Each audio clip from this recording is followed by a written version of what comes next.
We have Faraz Shakut with us on Frontline today. Welcome to the news, Mr. Faraz. Thank you. Early in the bulletin, we heard that Mr. Varner Surya say that legal action could be sought in regard to the appointment of the Governor of the Central Bank. However, when the Auditor General wanted details of the controversial 30-year bond issue, the Central Bank simply refused. On what basis can the Central Bank make such a refusal?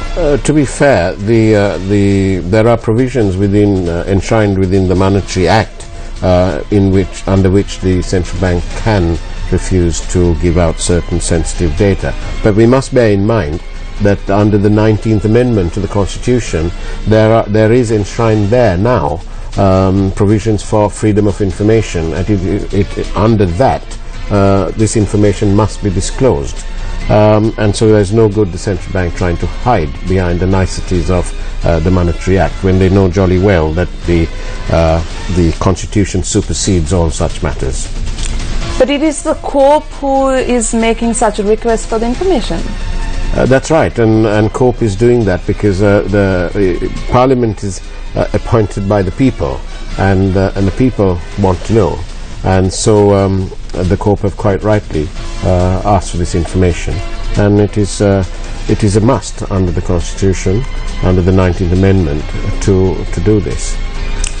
But for us, the Governor of the Central Bank has now agreed that he will provide the information by the 15th of this month. Is this step in the right direction? It is a time limit imposed upon the Governor by COPE.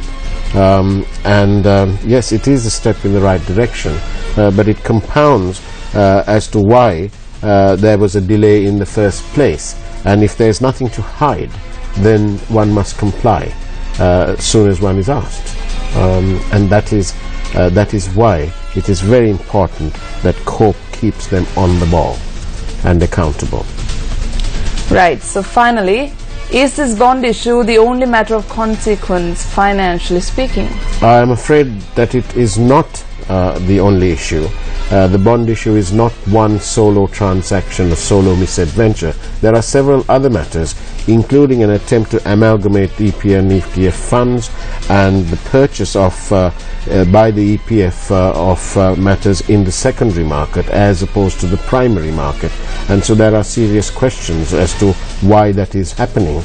And the attempt to amalgamate the EPF ETF funds, we can now understand what is happening because the EPF is actually purchasing in the secondary market. That means they're buying from other dealers when they have the right themselves to purchase at the primary level.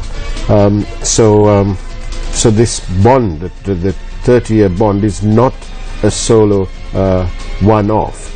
It is a series of, it appears to have been designed, well calculated, meticulously planned course of action which they have put into place, and that is how it appears to us, the public.